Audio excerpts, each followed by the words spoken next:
அஸ்ஸலாமு அலைக்கும் வரஹ்மத்துல்லாஹி வபரகாத்துஹு. ஒரு பெண்மணி நிறுத்துகிற இடம், இந்த இடம் இருக்குல்ல, லாமலீஃபு லாமலீஃபு லாமலீஃபு, இந்த இடம் லாமலீஃபு லாமலீஃபு, இந்த லாமலீஃப் வருதை அங்கே எப்படி நிறுத்துறதுன்னு சொல்லிட்டு வக்கப்புடைய சட்டம் தான் கேட்குறாங்க. அதாவது நல்லா கவனிக்கணும், இந்த இடத்துல ரவுண்டு போட்டு லாமலீஃப் வந்திருக்குது, இங்கேயே ரவுண்டு போட்டு லாமலீஃப் வந்திருக்கு.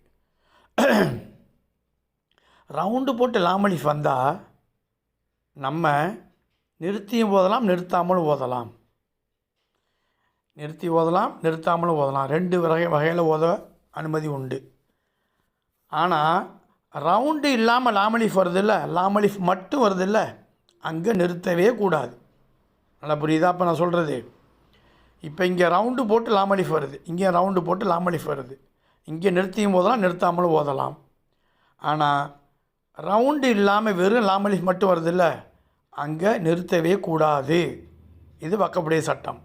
புரிஞ்சுதா? அஸ்ஸலாமு அலைக்கும் வரஹ்மத்துல்லாஹி வபரகாத்துஹு.